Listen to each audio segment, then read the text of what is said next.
My fiancé tried to trap me with a fake pregnancy, then stole my money when I left.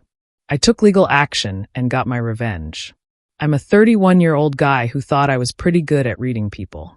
I'd been in a few relationships before meeting my ex-fiancé, and none of them were perfect, but I always made sure I was on the same page with my partner about important things.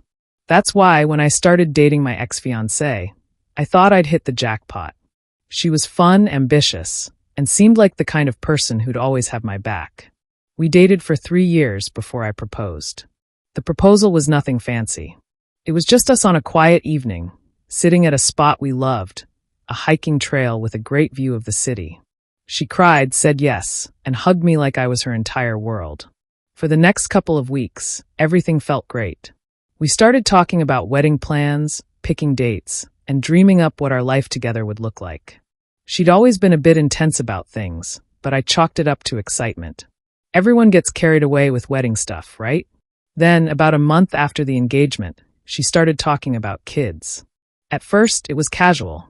She'd send me pictures of baby clothes or mention cute names she'd heard. I didn't think much of it. But then it started coming up more often. Every other conversation seemed to circle back to babies. I told her, look, we've talked about this before. I want kids too, but not right away. Let's get married first, settle into things, and wait a few years.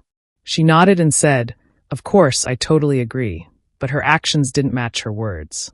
She started making comments like, wouldn't it be nice to have a baby at the wedding? Imagine a little flower girl or ring bearer, or we're not getting any younger, you know. It'll be harder later.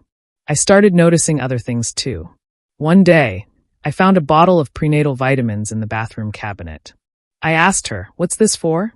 She smiled and said, oh, they're good for general health. A lot of women take them even when they're not pregnant. That sounded reasonable enough, so I let it go. But then she got really into tracking her cycle and ovulation. She'd talk about it openly, like it was some kind of science experiment. Again, I didn't think much of it, but it started feeling weird when she suggested we stop using condoms because they made things less intimate. I told her, I'm not comfortable with that.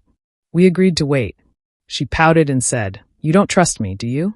I'd never do anything without talking to you first. That should have been the moment I realized something was off, but I didn't want to believe it. I thought maybe I was overthinking. Then came the doctor's appointment. She asked me to come along for moral support, which I thought was strange because it wasn't anything serious. While I was waiting, I noticed her paperwork on the receptionist's desk. The words family planning caught my eye. My stomach churned. What family planning? We weren't planning anything. I didn't say anything right then because I didn't want to cause a scene, but it was like a switch flipped in my brain. I couldn't ignore it anymore. When we got home, I asked her straight out, why was your doctor talking about family planning? What's going on? She froze for a second, then tried to brush it off. Oh, it's just routine stuff. Nothing serious. I pressed her, saying, no, this doesn't make sense. What's the real story? That's when she started crying. At first, it was the kind of crying you might feel sorry for, but then it turned into this dramatic performance. She finally admitted it. She'd stopped taking her birth control months ago without telling me. I just love you so much, she said through tears. I know once we have a baby, you'll be ready. It'll make us stronger. You'll see. I couldn't believe what I was hearing. I told her, you lied to me. This isn't about love, it's about control. You made a decision that affects both of us without even asking me. She kept crying, saying I was overreacting and that most men would be thrilled if their partner wanted to start a family with them. It wasn't just the betrayal. It was the entitlement in her tone, like she thought she was doing me a favor. I left that night. I packed a bag and went to crash at a friend's place. I couldn't be in the same space as her after that.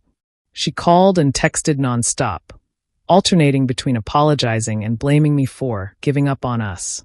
I told her we were done, but she refused to accept it. She'd say things like, you don't mean that. You're just upset. We'll work through this. When I finally went back to the apartment to get the rest of my things, she cornered me. She begged me to stay, saying she'd go back on birth control and that it was all a misunderstanding. I told her, you don't get it. This isn't just about the birth control. It's about trust, and you broke it. I can't marry someone who manipulates me like this. I moved out completely a week later. We had to figure out how to deal with our shared lease and other stuff, which was a nightmare.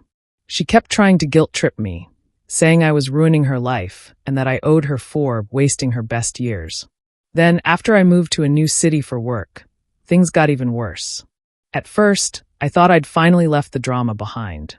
I moved to a new city, started a fresh job, and focused on rebuilding my life. But my ex-fiancée wasn't done. A month after I moved, I started hearing from mutual friends that she was telling everyone I'd abandoned her while she was pregnant.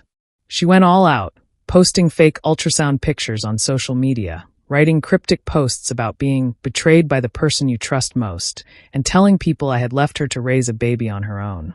I was furious. It wasn't just the lies. It was how far she was willing to go to ruin my reputation. She had mutual friends reaching out to me, some accusing me of being a deadbeat dad, and others asking if the pregnancy was real. I called her immediately and said, "What the hell is wrong with you? Are you seriously telling people you're pregnant?" She burst into tears and said, "I had to. It's the only way to make you realize what you're throwing away." I couldn't believe it. "You faked a pregnancy to get me back? Do you even understand how messed up that is?" She tried to justify it, saying, "I thought if people saw how serious I was about us, you'd come around." I told her, "If anything, you've just proven how manipulative and toxic you are. This is why I left." I wasn't about to let her ruin my name. I hired a lawyer and had a cease and desist letter sent to her, warning her to stop spreading false information or face legal consequences. I also reached out to mutual friends, showing them texts where she admitted to lying about the pregnancy. Slowly, people started to see the truth. Some even apologized for believing her, but the damage she tried to do stuck with me. Then, just when I thought I could finally move on, I noticed something weird on my credit report. There were overdue payments on a credit card we'd opened together during our engagement. I had removed myself as an account holder after we broke up, but she still had the physical card. She had been using it to rack up thousands of dollars in charges, luxury handbags, spa treatments, even a vacation, and she hadn't paid a dime. When the credit card company contacted me about the overdue balance, I couldn't believe her audacity. I called her and said, "What the hell do you think you're doing? Why are you still using that card?" She didn't even try to deny it. She said, "You owe me for everything you've put me through. Consider it compensation for wasting 3 years of my life." Her tone was so smug, like she genuinely believed she was entitled to steal from me. I wasn't about to let that slide. I filed a police report for credit card fraud and disputed the charges with the company, providing proof that I was no longer responsible for the account. After an investigation, they ruled in my favor and flagged her as the fraudulent party. She was forced to pay back everything, plus penalties. To top it off, I made sure her parents found out. They ended up covering her debt to keep her out of more legal trouble, which must have been humiliating for her. But even that wasn't the end. She somehow found out where I was working in my new city. That's when the workplace sabotage started. I began getting anonymous emails at work, accusing me of misconduct at my previous job. The emails claimed I had harassed female colleagues and attached fabricated screenshots as evidence.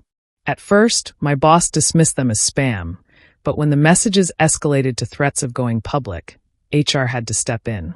They pulled me into a meeting and said, "We don't believe these accusations, but we need to address them formally." It was a nightmare. I knew exactly who was behind it, but I needed proof. I hired a private investigator to trace the emails, and sure enough, they led back to her. Armed with this evidence, I got my lawyer involved again. He sent a cease and desist letter to her workplace, detailing her actions and warning them of potential legal consequences if they allowed her to continue. Her employer didn't take it lightly. She worked in public relations, a field where credibility is everything. Once they found out she was using company resources to harass me, they fired her. It didn't end there, though. The investigator found other shady things she'd done in the past, which I anonymously forwarded to her new landlord. Within weeks, she was evicted from her apartment. Months passed, and things finally seemed to calm down. I thought she'd finally given up. But then, out of nowhere, I got an email from her. It started with an apology. She said she'd been reflecting on her mistakes and wanted to make amends. She wrote about how she'd been overwhelmed with emotions and how she now understood how wrong her actions had been. At first, I thought maybe she was genuinely trying to move on. But then I saw the attachment, a draft of a prenuptial agreement. In the email, she wrote, "If we ever give this another chance, I want you to feel secure knowing we have clear boundaries." That sounded reasonable until I opened the document. The prenup was a joke. It included clauses that guaranteed her a large portion of my assets and mandatory alimony, even if we never got married or had kids. She wanted to lock me into financial support no matter what happened. It was the most blatant attempt at manipulation I'd ever seen. I decided to play along. I agreed to meet her to talk things through, but I wasn't going alone. I brought my lawyer with me, and we met at a busy coffee shop. She showed up looking confident, like she thought she'd won. As soon as she sat down, I slid the prenup across the table and said, "I brought someone to help me understand this." Her face fell when my lawyer started picking apart the document. He pointed out how one-sided it was, how it blatantly favored her, and how it made no sense legally or ethically. She tried to argue, but I cut her off. "This isn't about reconciliation," I said. "This is just another one of your schemes to control me. You're not getting a penny from me." People at nearby tables were definitely overhearing by this point. I stood up, looked her in the eye, and said, "You've tried everything to manipulate me, lying, stealing, ruining my reputation, and none of it worked. You're not going to win. Find someone else to mess with, because I'm done." She stormed out of the coffee shop without another word, her face red with embarrassment. That was the last time I ever saw or heard from her directly. Since then, I've been focusing on rebuilding my life. I started volunteering with a local nonprofit that helps people recover from emotionally abusive relationships. Sharing my story wasn't easy at first, but it helped me process everything I went through. It's also been rewarding to help others recognize the warning signs and set boundaries before things spiral out of control. The last I heard about her was from a mutual friend. She'd moved back in with her parents after losing her job and being evicted.